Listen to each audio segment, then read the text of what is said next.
The gate should have been locked.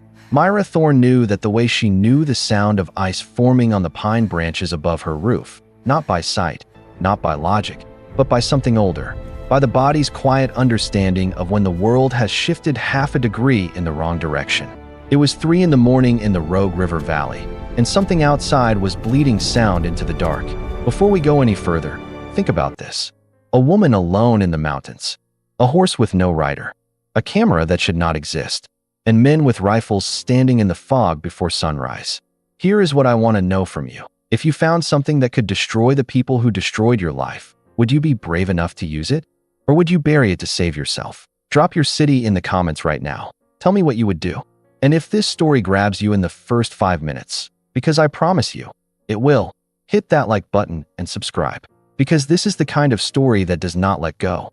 Now, back to the valley. The Rogue River Valley kept its own clock. In summer it was generous, its light falling long and amber through the ponderosa pines, the river running cold and clear over granite the color of old bone. But by November it became something else entirely. The light retreated before 4 in the afternoon. The fog came off the water before dinner, and by midnight the valley had sealed itself shut like a jar pressed tight against the world outside. Myra Thorne had lived inside that sealed world for 11 years, and in the last 3, she had learned to be grateful for it. The Thorne property sat at the end of a gravel road that connected to the county route through 2 miles of Sitka spruce and Douglas fir so dense that even in July the road stayed dark by midday. The main house was a structure of dark timber and river stone, built in 1908 by a man who had believed in permanence. Double-hung windows, a wraparound porch, roof beams cut from old growth that would outlast everyone who ever stood beneath them. There were 14 acres in total, a creek that ran through the eastern pasture, a barn that could hold 8 horses though it currently held none, and a root cellar that had been converted, over many careful years, into a darkroom. That last detail was Myra's alone. Everything else had been theirs.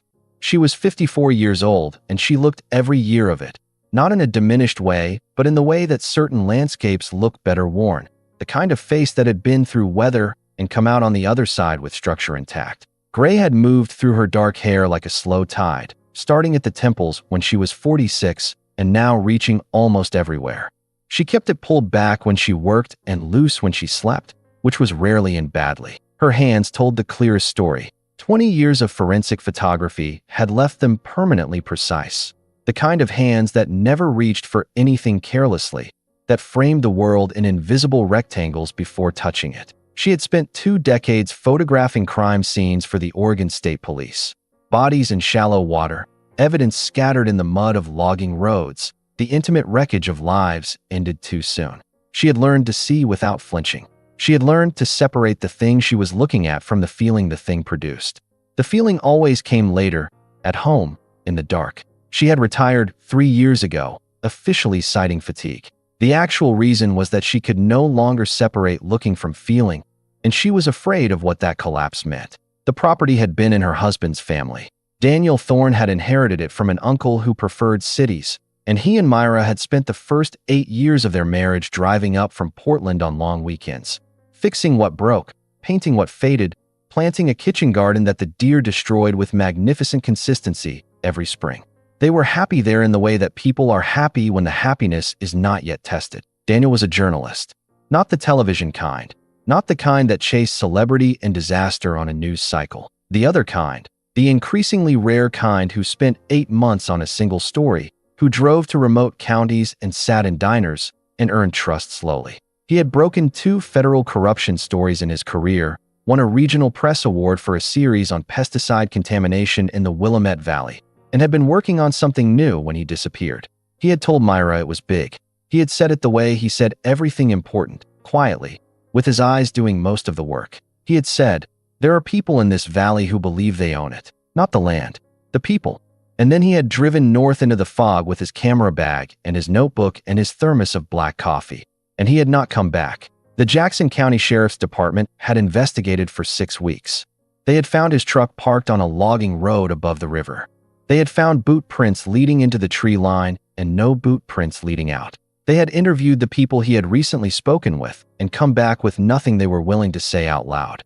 After 6 weeks, the lead investigator, A man named Sterling Vance, who had recently been appointed county inspector, had told Myra, with his hat in his hands and no particular emotion in his eyes, that the evidence suggested voluntary disappearance.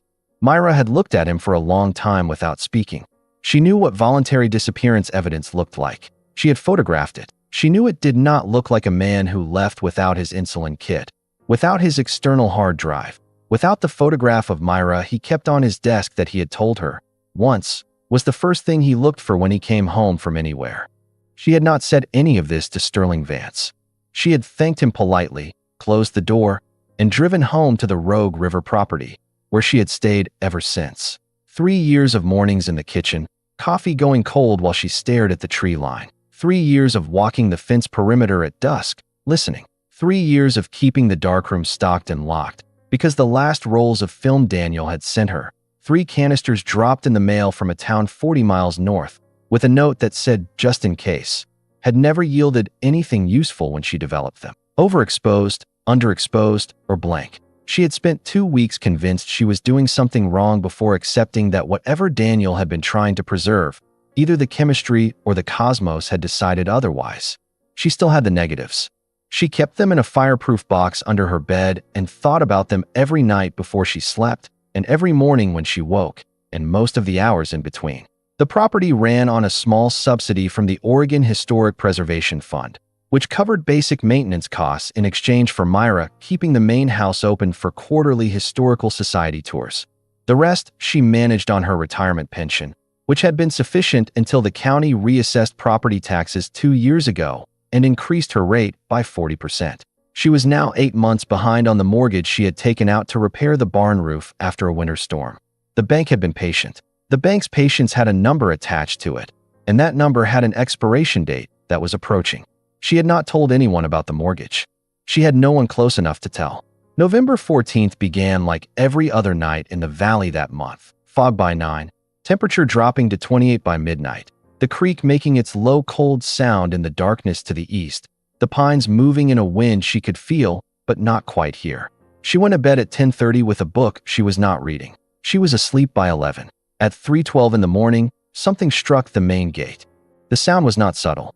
It was iron on iron, the heavy swing latch of the entrance gate striking its post in a rhythm that was not the rhythm of wind. Wind moved in patterns she knew.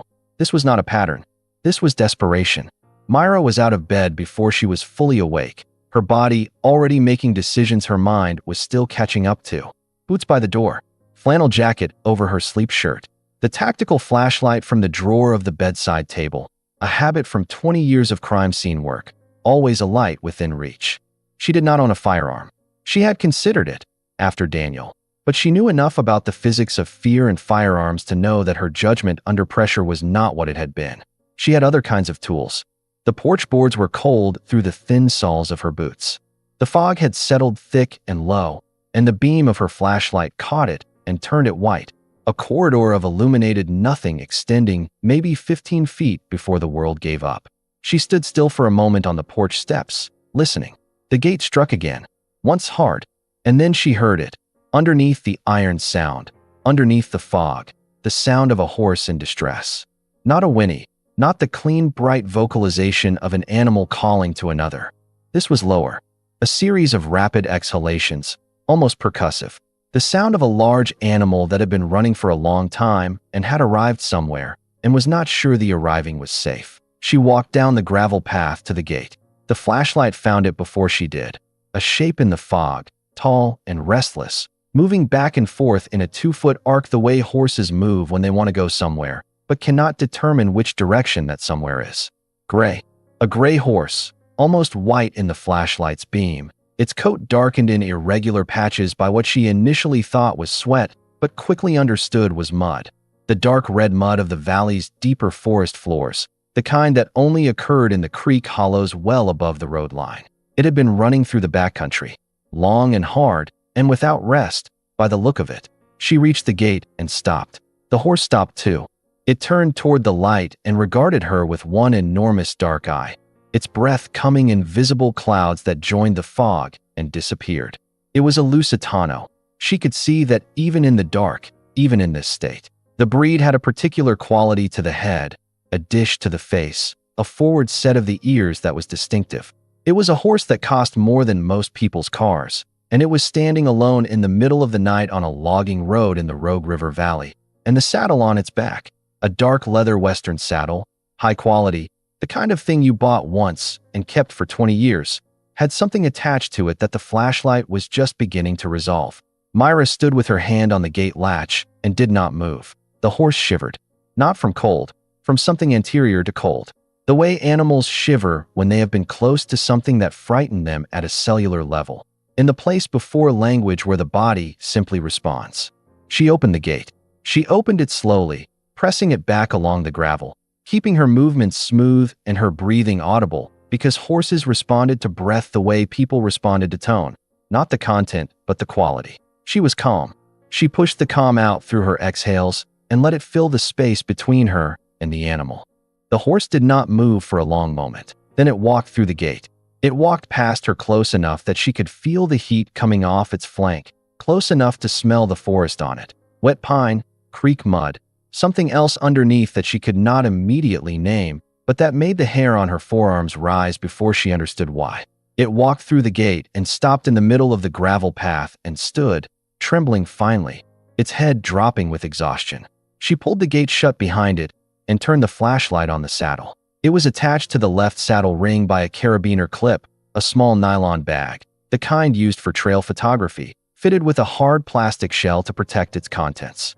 The shell was cracked on one side, but inside, she could see the outline of a camera body, and mounted to the camera body, a lens. A specific lens.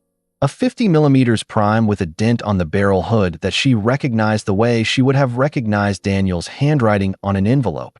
Immediately, completely, without requiring confirmation from any other part of her mind. She had put that dent in the lens herself, 7 years ago, bumping it against a granite countertop in a rented cabin in eastern Washington.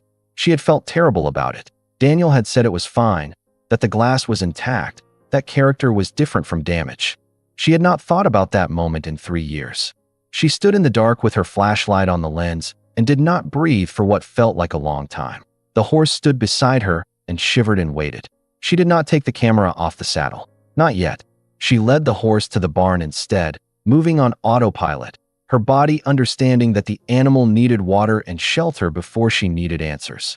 She filled a bucket from the outdoor tap and found a bag of oats in the barn storage and put the horse in the large center stall with both. And then she sat down on a hay bale and looked at the camera for a very long time. It was not Daniel's camera. It could not be. Strictly speaking, Daniel's camera had disappeared with him, but the lens was his.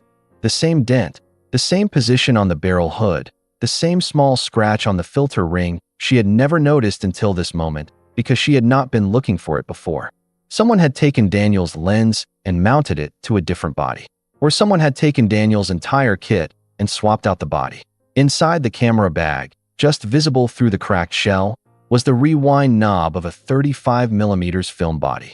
And the film counter window, barely legible in the flashlight's beam, showed a number. 24. 24 frames exposed. Her heart beat once, very hard, and then settled into something controlled and deliberate. She did not touch the camera.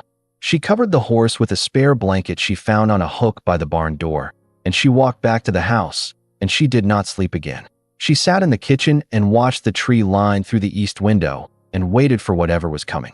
Dawn came in stages. First, the blackness developed texture, the pines resolving out of the dark the way images resolved in Developer Solution, detail arriving slowly, and then all at once. Then color returned, gray first, then the pale yellow of frost on the grass, then the deeper green of the trees. The fog off the creek moved low across the pasture in long horizontal sheets, turning the east field into something that looked like a painting of itself rather than the actual place. Myra stood at the kitchen sink with her second cup of coffee and watched it happen. She had done this thousands of times. She knew exactly what the light looked like at 6:15 in November, what angle the first sun would hit the barn roof, how long before the frost burned off the fence posts along the south pasture. She did not know what headlights looked like on the logging road at this hour, because there had never been headlights on the logging road at this hour. There were headlights on the logging road. Not one set. Multiple.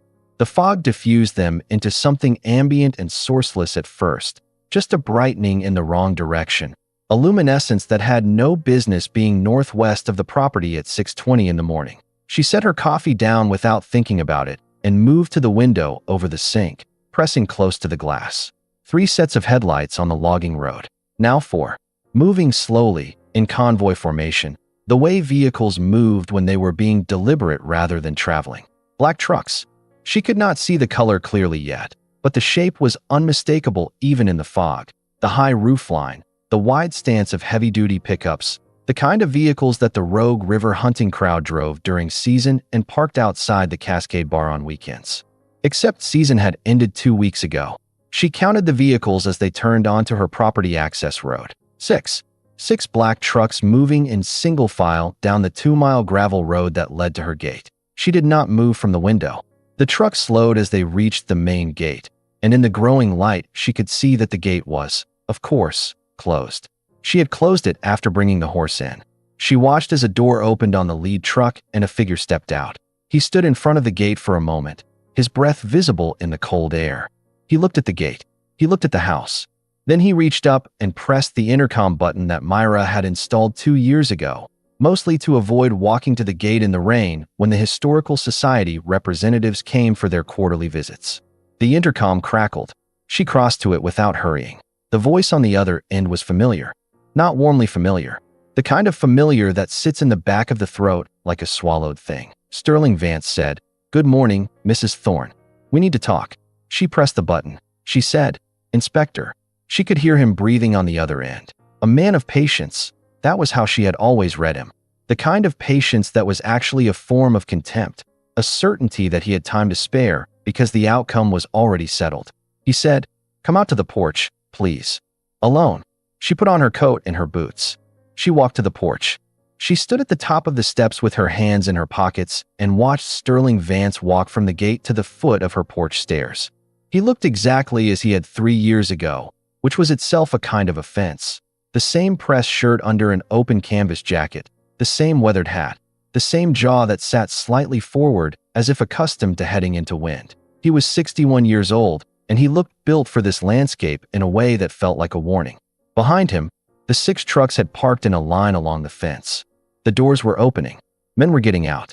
She counted. 11 men, each one carrying a rifle. Not handguns, rifles. Long guns broken over forearms in the careful carry of men who knew how to use them and were being deliberate about showing that they knew. Vance reached the bottom of the steps and stopped. He looked up at her for a moment without speaking. Then he said, "We're looking for an animal. Gray Lusitano, registered to a member of the Rogue River Hunting Association. It wandered off a scene last night. You haven't happened to see it, have you?" She said, "What kind of scene?" "A hunting scene," he said, the word hunting smooth and practiced. "We had an incident with a wounded elk above the Whiskey Creek drainage. The animal spooked during the recovery operation." She said, "At what time?" He paused. "Around midnight. The horse had arrived at her gate at 3:12. That was 3 hours. The Whiskey Creek drainage was 11 miles from her property by trail. A panicked horse could cover 11 miles of mountain terrain in 3 hours. She ran the math automatically, the way she had run evidence math for 20 years, and the math was consistent. She said, "I may have heard something last night." He looked at her steadily. She looked back. He said, "We'd like to search the property." She said, "Do you have a warrant?" He said, "Mrs. Thorne." He said her name the way people say the names of problems. "We're not here to cause trouble. We're here because county property and county evidence need to be recovered. If you cooperate with us today, and I mean fully, completely, with no delays, I'm in a position to speak with the bank about your mortgage situation. I'm on the board of the Valley Agricultural Credit Association. One phone call from me, and your deferral gets extended another 12 months. No penalty, no lien review."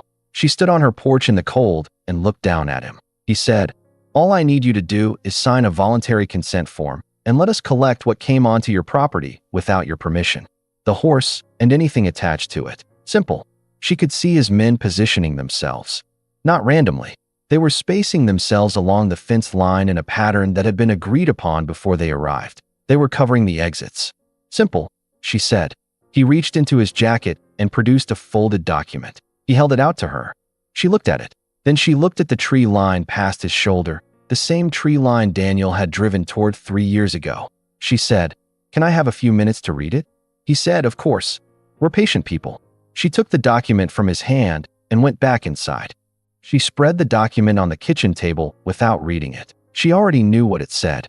20 years of forensic work meant she had seen consent to search forms in every variant, and this one's language would be standard, broad enough to cover anything that had arrived on her property, specific enough to sound like a narrow request. The horse, and anything attached to it. That last phrase was doing all the work. The camera was in the barn. She had not touched it. She had not opened the bag, had not extracted the film, had not done anything that could be construed as tampering with evidence, except that if she signed this form, the camera and its contents would cease to exist in any legally useful sense within the hour. She understood that. She had watched evidence disappear before, in cases where the people controlling the evidence were the same people who needed it to disappear. She went to the window and looked at Sterling Vance's back. He was standing at the foot of her porch steps, facing the barn. Not the house. The barn. As if he already knew. She thought about Daniel. Not the abstraction of Daniel. The theoretical missing husband. The open case. The grief that had become so familiar it had stopped feeling like grief and started feeling like weather. She thought about specific Daniel. The way he ground his coffee beans too coarse because he liked the grit of it. The way he read his notes back to himself in a low murmur while he was processing a story, not quite talking, not quite silent. The way he had pressed his forehead against hers on the porch the last morning she had seen him and said, without explanation, that he was sorry for all the weekends he had worked when he should have been present. She had told him not to be dramatic. She had been trying to be light about it because she had been afraid. She turned from the window and opened the cabinet above the refrigerator, where she kept the supplies for the darkroom when she was restocking from the main house. Developer. Stop bath. Fixer. She checked the fixer bottle. It was low. Maybe enough. Maybe not enough. The question was whether she had enough reserve in the darkroom tanks downstairs to complete a full development sequence on a 36 exposure roll. 24 frames. The counter had read. She ran the timeline in her mind. The development process for 35mm black and white film. She assumed black and white. Daniel had always worked in black and white for documentary work. Took approximately 22 minutes for development. 1 minute stop bath, 8 minutes fixer, then wash and dry. 35 minutes minimum, working fast. 45 being honest. She heard boots on the porch steps. Not Vance's measured tread. Someone else, someone moving quickly, and then a knock on the door that was less a request and more an announcement. She opened it. The man on the other side was young, maybe 28, with the particular blankness of someone who had learned to keep his face professional while his body stayed ready. He wore a canvas jacket like the others, no insignia. He said, without preamble, Inspector Vance would like to know if you've had time to review the consent form. She said, I'm reviewing it. He said, he says to tell you the county medical examiner has been notified of a potential evidence situation. If the property search proceeds without consent, the process gets significantly more formal. She understood the threat. The medical examiner was a detail chosen to apply a specific kind of pressure. The suggestion that what had come onto her property was connected to something that produced a body. Or bodies. She said, tell him I'll be out in 5 minutes. She closed the door. She stood in the kitchen for exactly 30 seconds. Then she picked up the consent form, folded it carefully, and put it in her jacket pocket. She took the flashlight from the counter. She walked through the house, down the interior stairs, through the laundry room, and into the converted basement that held the darkroom. She unlocked the darkroom door with the key she kept on a cord around her neck. Inside, the familiar smell of chemistry and sealed air. 2 enlargers she no longer used. The light-tight film-changing bag, folded on the shelf. The developer tanks, 3 of them, stainless steel, clean and waiting. The chemistry bottles, arranged by process order the way she had arranged them for 20 years. The safe light, a dark amber bulb that allowed black and white work without fogging the paper. She checked the chemical levels. Developer, full. Stop bath, full. Fixer, low but present. Enough, maybe, if she did not waste any on test strips. She heard the trucks outside. She heard voices, multiple, getting closer to the barn. She went back upstairs, out through the back door, moving fast, but without running. Running attracted attention differently than walking. She crossed the yard to the barn side door, the one that faced away from the trucks. The horse looked up at her when she entered.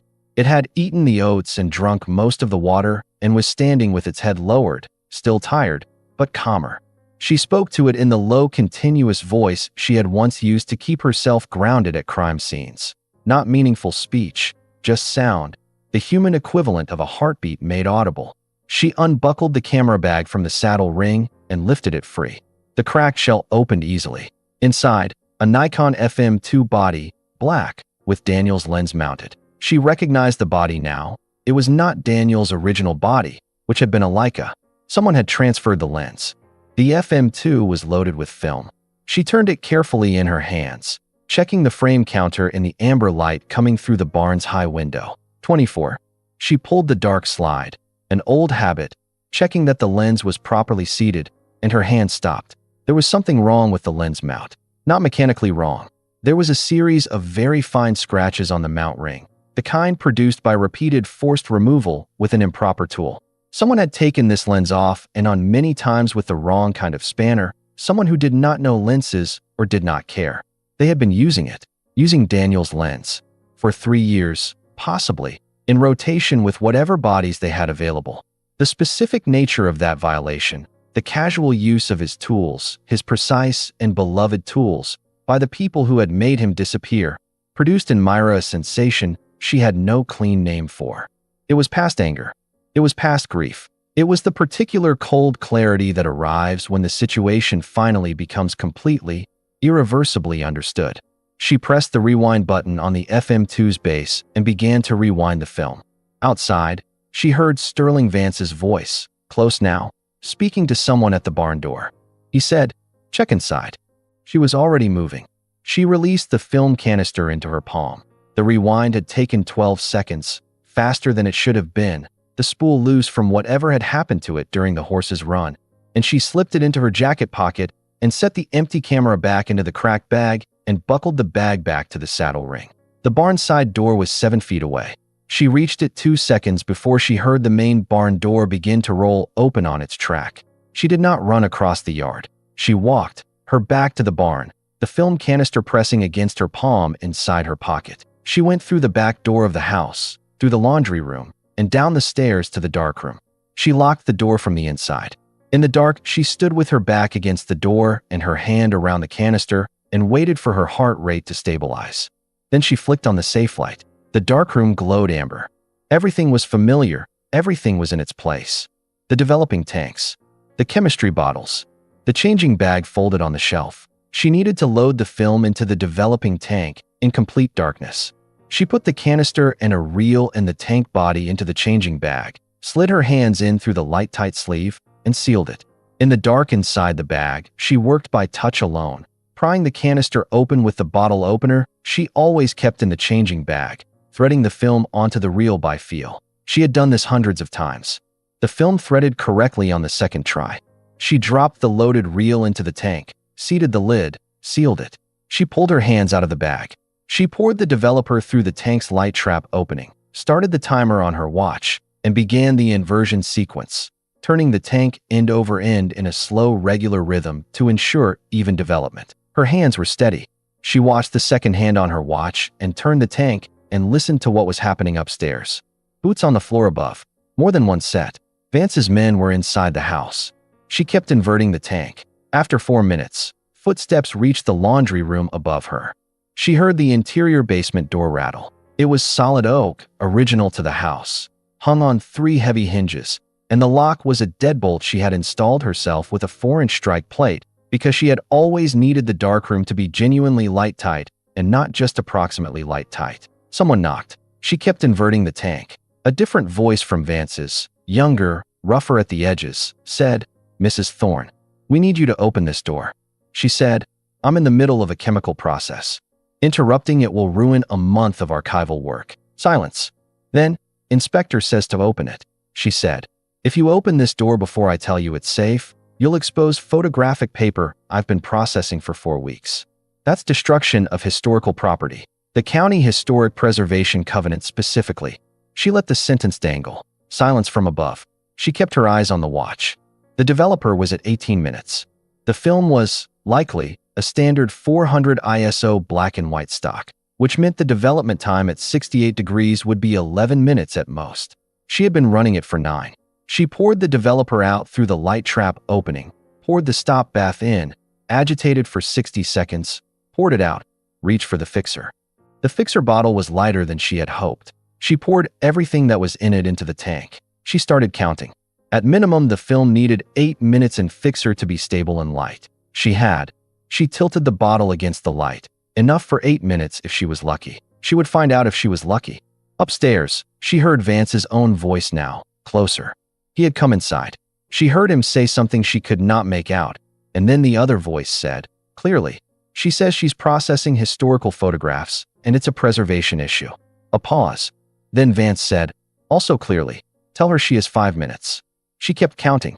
At 8 minutes, she poured the fixer out. She poured water through the tank to begin the wash. 2 changes, 30 seconds each. Not ideal, but functional. Then she opened the tank. The film came off the reel in a strip that she held up against the amber safe light. The images were there.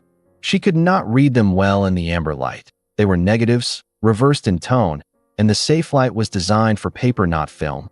But she could see that frames were populated. Forms, shapes, trees, and, in several frames, the unmistakable shape of human figures. And in one frame near the end of the roll, a shape that was not trees and not figures, but something lower to the ground, something that the negative tone suggested was pale in reality, very pale, in a dark hollow. She needed paper prints to see what she was actually seeing. The voice at the door said, "Mrs. Thorne, time." She clipped the film strip to the drying line above the sink and turned to the enlarger. The sound of an engine changed everything. Not the truck engines, those she had been tracking as background since dawn. This was different. A higher, mechanical groan that built over several seconds and then became a crash that shook dust from the ceiling of the darkroom. They had used one of the trucks to push open the main gate. The wooden gate posts were set in concrete, but the gate itself was iron pipe construction. She had replaced it herself 5 years ago, welding the frame from salvaged fence material. It could not hold against 2 tons of diesel pickup at any speed. She felt the impact through the stone foundation of the house. Then another sound, closer, the back door glass breaking. They had come around. She pulled the exposed film strip from the drying line. It was not fully dry. It would be tacky and vulnerable, but dry enough to handle without destroying it, and rolled it carefully around 2 fingers, placed it in the small aluminum canister from the shelf, sealed the canister. She put the canister in the interior chest pocket of her flannel jacket, under the outer jacket, against her sternum. Then she turned to the enlarger. She did not have time for proper prints. The full process of enlarging, exposing, developing, and fixing prints would take another 40 minutes minimum. But she had one option that was faster: contact prints. She pulled a sheet of variable contrast photographic paper from the box in the light-tight drawer. She laid the film strip directly on top of it, emulsion side down. She needed 8 to 12 seconds of white light exposure to make a contact print. She had the white light source. She had the paper. She could do this in under 2 minutes. She heard the laundry room door above her. Not the deadbolt, the hinges. They were taking the door off its hinges. She pressed the negative strip firmly against the paper and reached up to the enlarger's white light switch. She had used this enlarger for 15 years. The switch was a rotary dial on the left side, set to a specific position for white light exposure. She turned it. 8 seconds. She turned it back. She moved the paper to the developer tray, sloshing the chemical over it, beginning the clock. Above her, the door came free of its hinges with a splitting sound and a rush of cold air from the laundry room. Footsteps on the stairs. More than one set. The image began to appear on the paper in the developer tray. She watched it come in. It was a contact sheet, all 24 frames printed together, small, but legible. She could see trees. She could see men, at least 4 distinct figures across several frames. She could see what appeared to be equipment, industrial containers, possibly, large and cylindrical, in a clearing. She could see coordinates scratched into the mud in front of the containers in one frame, visible because the photographer had positioned himself low to the ground to catch the light at the right angle. She could see Sterling Vance. His face was turned toward the photographer in 3 frames, not looking directly at the lens, but close enough. And in the frame near the end of the roll, the frame with the pale shape in the dark hollow, she could see, with the chemicals still developing the image fully, the outline of what had been left there. The developer tray was 10 inches from her face.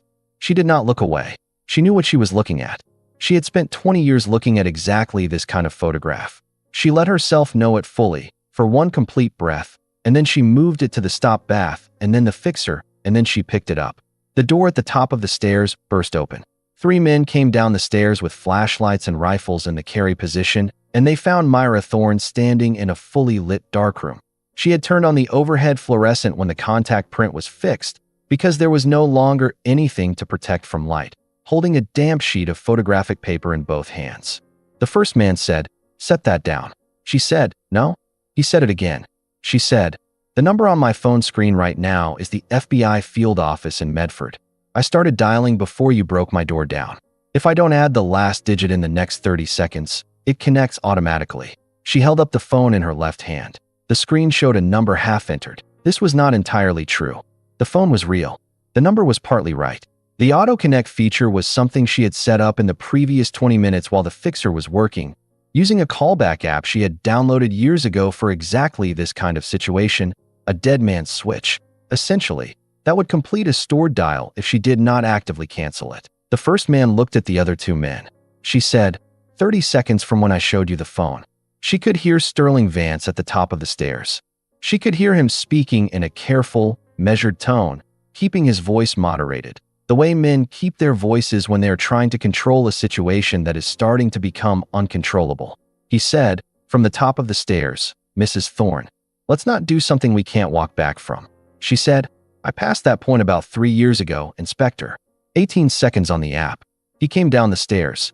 He stood at the bottom and looked at the contact sheet in her hands, and then at her face, and she watched him make the calculation she had been waiting for him to make. The calculation between what he could do right now, in this basement, with these men, and what the consequences of that would be, and whether the consequences were acceptable given what she already had in her hands. She watched him decide. He said, "Cut the line." She kept her eyes on him. 14 seconds. He said, "We'll get a warrant. This will all be properly processed." She said, "Through your department? Through your county judge?" He said nothing. She said, "I'd like you to leave my property." He looked at the contact sheet one more time. Then he said, to the men around her, "Outside."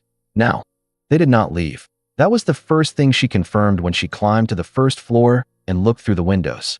The trucks were still there, repositioned, 2 at the front gate, 2 along the south fence, 2 at the edge of the access road.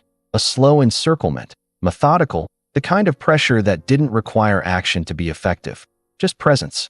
Just the ongoing fact of armed men outside a woman's house in the valley fog. Sterling Vance stood on her porch. He had not moved to leave. He was standing with his arms crossed and his hat down against the wind, and when she appeared at the window, he looked at her without expression. She stepped back from the window. Her hands were still damp from the darkroom. She pressed them against her jeans and looked at the room around her. The kitchen she had been in 10,000 times. The table where she and Daniel had eaten 10,000 meals. The window through which she had looked at the tree line every morning for 3 years, hoping and not hoping for movement. She thought about the contact sheet. She had memorized it in the 60 seconds she'd had before coming upstairs, the way she had memorized evidence for 2 decades, not trying to remember, just letting the image fix itself behind her eyes. The 24 frames. The forest clearing with the industrial containers. The coordinates in the mud. The 4 men. Vance's face, turned 3/4 toward the camera, unmistakable. And the last frame. The hollow. The pale shape. She knew what she had seen. She had needed, in the basement, to let herself know it, and she had. And now she needed to carry it without letting it overtake the part of her mind that was still managing the situation, still making decisions, still functioning. This was the thing she had learned in 20 years of forensic work. You could hold grief and function at the same time. Not forever, not without cost, but for the duration of what needed to be done. She also thought about the mortgage. She had not wanted to think about it, had resisted placing it in the same mental space as the contact sheet and the film and the hollow in the forest because the proximity felt obscene. Her financial situation was not a factor in the moral calculus. She knew that. But she was 54 years old, and she was alone, and she was 8 months behind on a loan she could not refinance. And if Sterling Vance made one phone call to the Valley Agricultural Credit Association, the bank would initiate foreclosure proceedings within 90 days. She would lose the property, the barn, the creek, the dark timber house, the darkroom, the 14 acres.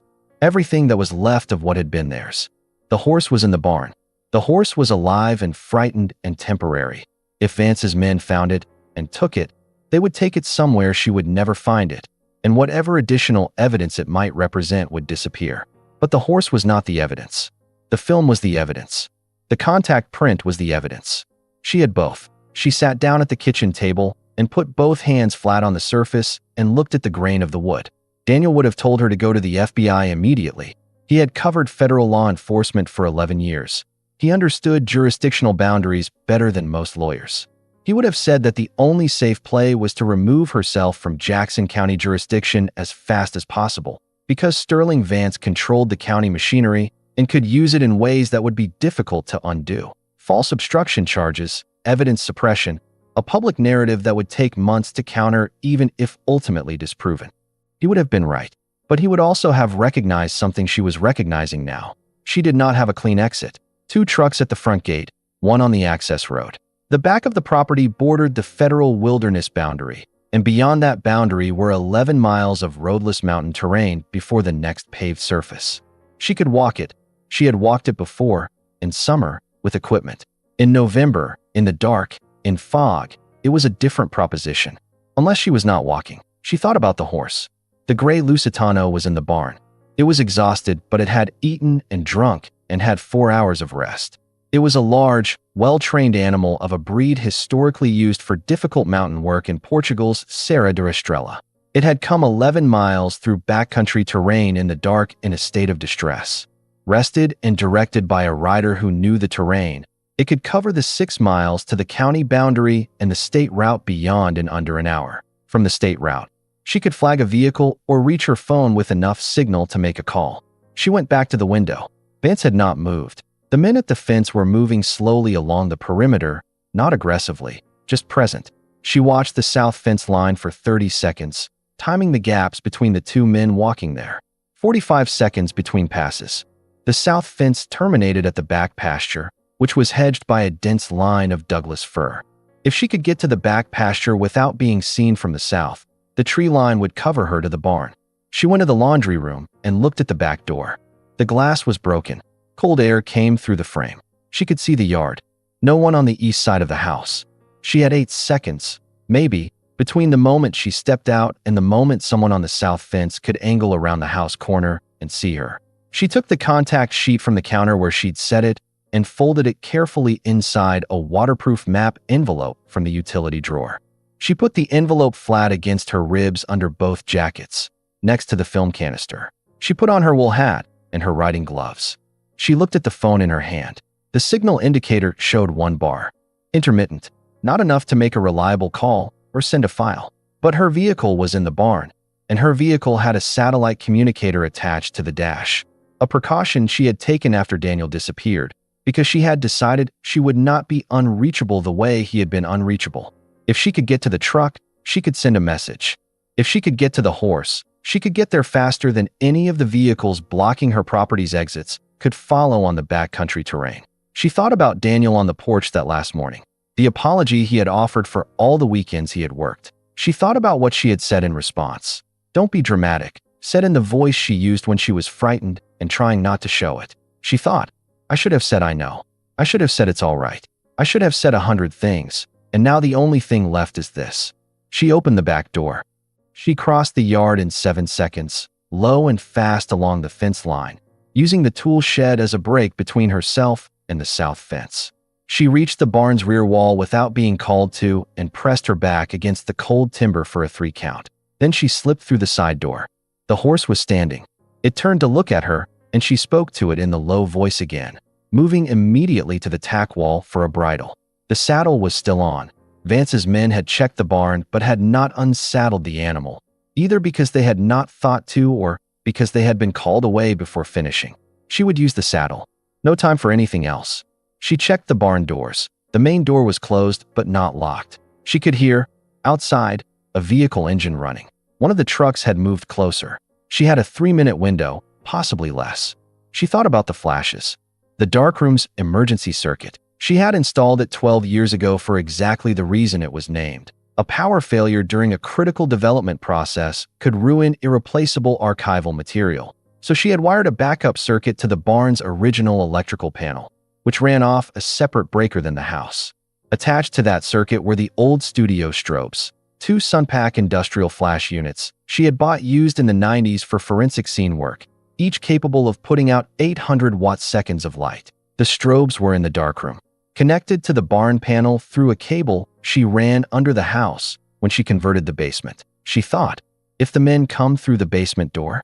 She crossed to the barn's interior utility box and opened it. The circuit panel showed the emergency line connected. She looked at the trigger switch on the wall, a manual push, the kind you push to confirm the backup circuit was live. She would not be here when they came through the door, but she needed them not to be here for as long as possible. She set the strobe trigger on a 45-second delay, using the timer mechanism she had added to the circuit for automated exposure sequences, and pressed arm. Then she put on the bridle, checked the girth, took a breath, and swung herself onto the horse. She had ridden competently once. Not in years. She sat the horse and felt it adjust beneath her. Not the adjustment of a horse that needed management, but the adjustment of an animal remembering what it was for. She guided it to the rear of the barn, to the loading door that faced the back pasture. The loading door was on a sliding track. She leaned down and pulled the pin, and it rolled open, and the fog and the cold morning air came in. She kicked the horse forward. It went, without hesitation, without the resistance of a horse unsure of its footing, the sure-footed absolute commitment of a well-trained animal responding to a clear signal. They came out of the barn into the fog at a canter that became a gallop within 4 strides, heading south and east toward the Douglas fir line. Behind her, 25 seconds later, she heard shouting from the direction of the basement. Then the strobes went off. She did not see them directly. She was already in the tree line, but the fog lit up behind her in a rapid white sequence, a hammering strobe of 800 watt-second industrial light that in a dark enclosed space would have produced a temporary blindness lasting 30 to 90 seconds, depending on the darkness adaptation of the eyes involved. She had experienced it herself during a training exercise 20 years ago. It was not subtle. She heard a truck engine accelerate, then stop, someone hitting the south fence, possibly, unable to navigate in the strobe's aftermath. She heard a shout that became 2 shouts. She and the horse were in the trees. The Douglas fir closed around them like a held breath. The fog was thicker here and darker, and the horse moved through it on instinct, its feet finding the ground that the fog obscured. She kept her hands light on the reins and let it choose its path. It seemed to know the terrain better than she did, or perhaps simply better than fear. She rode. The first mile was the worst. The terrain above the back pasture rose steeply into boulder country. Sitka spruce giving way to open rock faces where the horse had to pick across talus at a pace that felt criminally slow against the sound of engines she could still hear below. She did not look back. Looking back changed your balance on a horse. She kept her eyes on the fog ahead and trusted the animal's footwork. She heard, at some point in the second mile, a vehicle on what must have been the Forest Service road that paralleled the wilderness boundary. Someone was trying to flank her, cutting north on the road network to intercept. She altered course without deciding to, the horse responding to a shift in her weight that she had not consciously made. The fir stands deepened and the vehicle sound faded. Her hands were cold through the riding gloves. The contact sheet and the film canister were pressed against her ribs, and she was aware of them the way she was aware of her own heartbeat, not constantly, but in the way that the important things make themselves known. She was 3 miles from the state route. The horse was breathing hard but maintaining. Its coat was wet again, this time from exertion rather than fear, which was a different quality of wetness. She spoke to it occasionally, not instructions, just acknowledgement. "You're doing it. We're going. It's all right." The fog was lightening now, not dissipating, just changing quality, the way fog does when the sun behind it is getting higher, turning from opaque white to a luminous gray that played tricks with distance and direction. She found the fire lookout trail by accident, recognizing it from the shape of a boulder she had walked past in the summer. The trail ran southeast, switchbacking down toward the valley floor, and at the valley floor it met the county road that connected to the state route at the Shady Cove intersection. She pressed the horse downward. Behind her, she heard nothing now. Either the pursuit had given up or they had not found the fire trail. Either way, she had distance, and distance was what she had needed. At the bottom of the switchback, where the trail leveled into the creek bottom, She let the horse slow to a walk and pulled the satellite communicator from the saddle bag, where she had found it hanging from the saddle ring. She had packed it herself 3 months ago under the seat of her truck, and it had migrated to the barn tack room. She had attached it to the saddle on some restless late-night impulse she did not remember now, but was grateful for. She powered it on. The satellite communicator connected in 40 seconds, slow, sluggish, the cold affecting the battery, and she composed a message in the small text window that the device provided. She addressed it to a specific email account, the FBI field office in Medford, which maintained a public contact email for tip submissions that she had found 3 years ago and never used. The message was 61 words. It named Sterling Vance. It named the location of the industrial containers in the forest clearing. She had the coordinates from the contact print, memorized from the mud in frame 18. It said she was coming in with photographic evidence of multiple federal crimes and that her life was in danger from local law enforcement. She pressed send. Then she rode the last 2 miles to the state route. She had not thought about the first frame on the roll. She had been so focused on the evidence frames, the containers, the coordinates, the faces, that she had moved quickly past the beginning of the contact print, where the first frame sat. She had noticed it was different from the others. Not a scene shot. Something smaller, closer to the lens. It was only now, sitting on the horse at the edge of the state route in the gray morning light, waiting for the sound of the federal vehicles her satellite message had promised would be dispatched, that she pulled the contact print from its envelope and looked at it properly. The first frame. The photographer had taken it close, very close, the focal length compressed on whatever subject was in front of the lens. It was dark, badly lit, shot in what appeared to be very low available light, which was why she had initially dismissed it as a technical failure and moved to the legible frames. But it was not a failure. It was a face. A face turned toward the camera, not quite looking at it, caught in a 3/4 profile in low light, the kind of light that came from a single lamp in a small space, maybe a truck cab, maybe a motel room. The face of a person who had set the camera on a surface, put it on timer, and walked back to stand in front of it. She knew every plane of that face.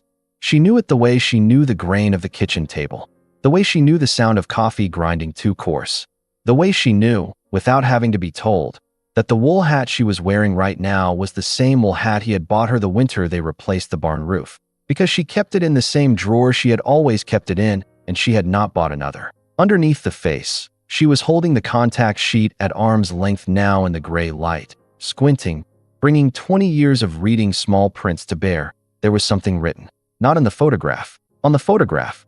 Written on the paper itself, as though the photographer had developed this single frame somewhere, somehow, and written on it before hiding it at the head of a new roll for someone to find. The handwriting was precise and familiar, and she had not seen it in 3 years. It said, for Myra, if the world goes dark, trust the light we left. She sat on the horse on the shoulder of the state route, and the contact sheet trembled in her hands, not from the cold, and she let it tremble, and she did not try to stop it. She had spent 3 years not allowing this, not allowing the not knowing to become anything, because allowing it to become something meant allowing the possibility that the something was permanent. Now she allowed it. The fog around her was silver and still, and somewhere in the firs above the road a bird was moving through branches.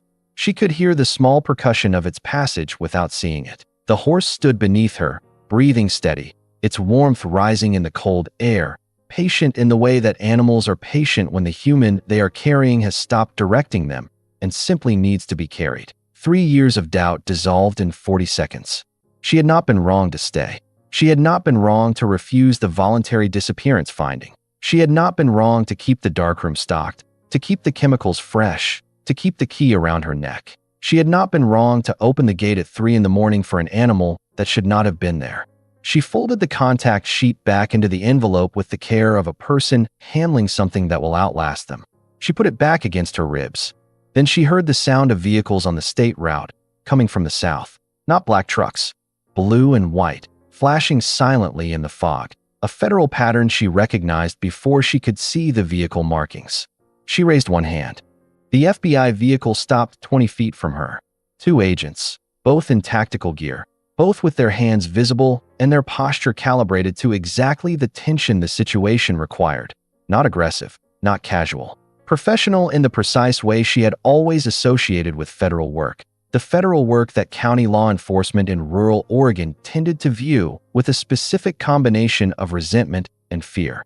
The lead agent, a woman in her 40s with short dark hair and the particular stillness of someone who had been in difficult situations and learned that stillness was a form of control, got out of the vehicle and walked toward her slowly. She said, "Mrs. Thorne?" Myra said, "Yes." The agent said, "We received your communication. Are you injured?" Myra said, "No." The agent looked at the horse, then at the envelope visible in Myra's jacket, then at her face. She said, "Can you tell me what you have?" And then, from behind them both, a sound that made the second agent's hand move toward his hip, the sound of a truck engine on the state route, coming fast from the north. A black truck, one of Vance's convoy. It pulled to a hard stop 40 feet up the road. Sterling Vance stepped out. He was alone in the truck, or appeared to be.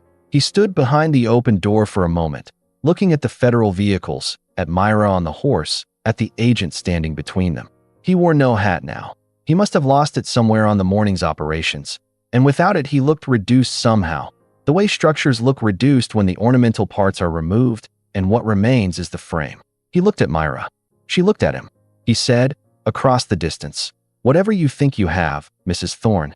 The female agent turned to face him. She said, with complete calm, "Sir, stay at your vehicle." He said, "That woman is in possession of county evidence."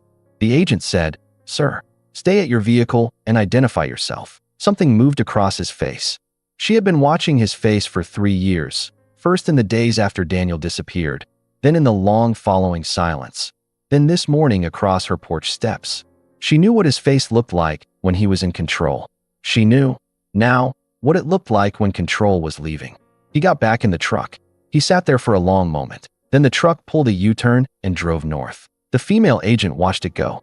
Then she turned back to Myra and said, "We're going to need everything you have." Myra dismounted and handed over the film canister and the contact print. The fog broke over the Rogue River Valley at 11:17 on the morning of November 15th. It broke the way fog breaks after a long siege, not gradually, but in sections, as if the sky had made a decision and was implementing it from the center outward. The valley floor appeared first, the river visible in segments between the trees, running cold and clear. Then the pasture land, then the ridgeline to the east, and finally the high granite faces above the timber, catching light that had been withheld for weeks. Myra stood in the east pasture of the Thorne property and watched it happen. The federal action had been what she had expected it to be once it was in motion, efficient, parallel, and larger than it appeared from the outside. The field office had coordinated with the state police. The county judge, not the one Sterling Vance had access to, but the federal magistrate in Medford, had issued warrants within 4 hours. The industrial clearing in the forest above Whiskey Creek was sealed as a federal evidence site before noon. The arrest of Sterling Vance had taken place at his home at 10:45 in the morning. She had not been present. The agent who called her with the update said that he had not resisted, which she found she could believe. He had always been the kind of man who understood when the calculation had changed. The members of the Rogue River Hunting Association who had been present at the clearing that night were processed over the following 2 days.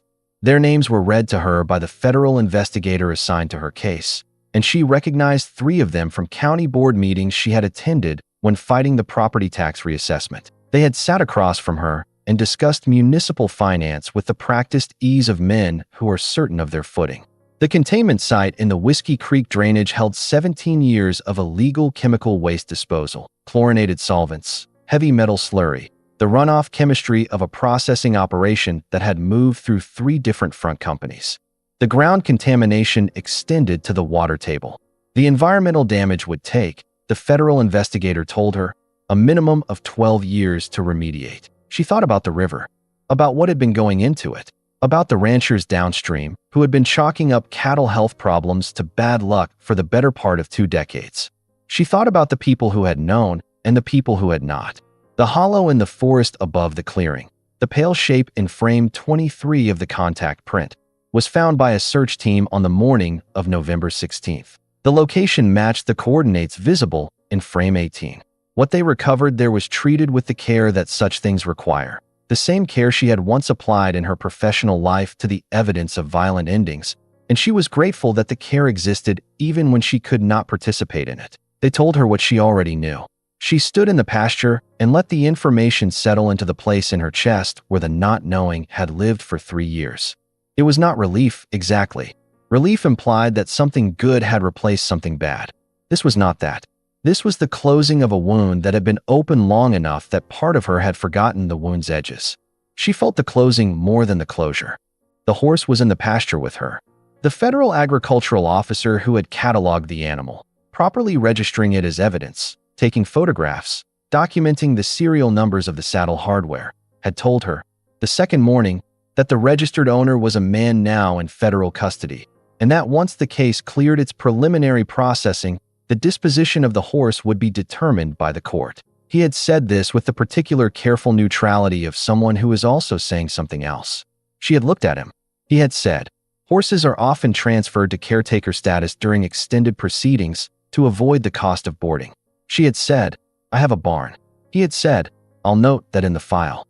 The gray horse moved through the pasture with the particular ease of an animal that has arrived somewhere and recognized it. She watched it from the fence line, its coat clean now, dried out, returned to the pale silver that was its actual color in good light rather than the dark mud-soaked gray it had been at 3 in the morning at her gate. She thought about that moment, the gate opening, the horse walking through. She thought about all the moments that had led to it. 17 years of illegal chemistry in a hillside hollow. A journalist who had found the thread and followed it somewhere he could not return from alone. 3 rolls of film sent through the mail as a just in case. A riderless horse in the dark carrying the evidence of its rider's crimes. And she thought about the first frame. Daniel's face in low light, turned toward the camera he had set on timer. The light around him the intimate light of a small enclosed space. The 7 words he had written on the print. If the world goes dark, trust the light we left. He had known, when he hid that frame at the head of a fresh roll, that whoever found it would have to develop it in darkness. That the only way to the image was through the process, through the chemistry, through the time, through the precise and patient work of making the invisible visible. He had built the message into the medium. He had trusted the method as much as he had trusted her. She walked across the pasture toward the horse. It turned toward her when she was 20 feet away and held still, watching her approach with the alert, receptive stillness of an animal that has already decided about a person and is simply waiting for the person to catch up to the decision. She stopped beside it and put her hand flat on its neck, feeling the warmth of it, the living solidity, the enormous quiet competence of the thing. It breathed steadily.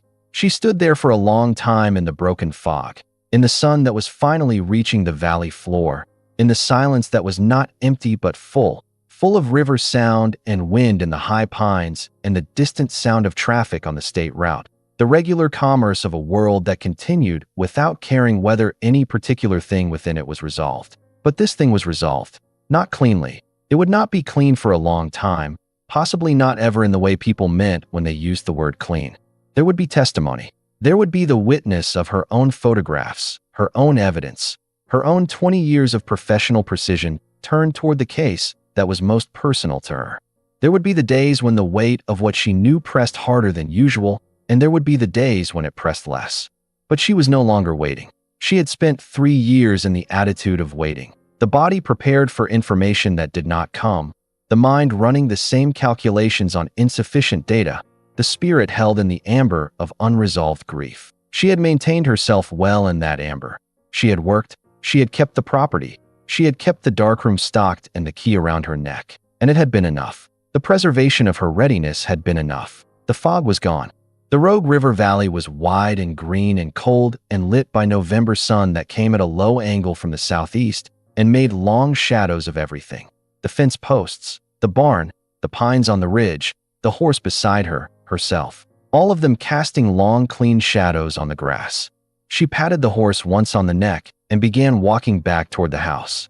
The darkroom key pressed against her sternum with every step. She was already thinking about what she would print first. Here is what I want you to take from this story. Myra did not have a weapon. She did not have an army. She did not have money or connections or the institutional power that Sterling Vance had spent a career accumulating. She had her hands, her knowledge, her refusal, and a horse she chose to let in from the dark. Sometimes that is enough. Sometimes readiness, preserved through long years of quiet patience, becomes exactly what the moment requires. If this story stayed with you, if you were in that dark room with her, if you held your breath when the strobes went off, if you felt what she felt when the first frame came into focus, then this channel is where you belong. Hit the like button right now. Subscribe if you haven't yet. Drop your city in the comments and tell me, what would you have done with that film? Would you have handed it over and saved the ranch? Or would you have gone into the dark and trusted the chemistry? Because every story we tell here is built on exactly that question. What do you do when the cost of the truth is everything you have left? Come back next time. There is always another gate to open.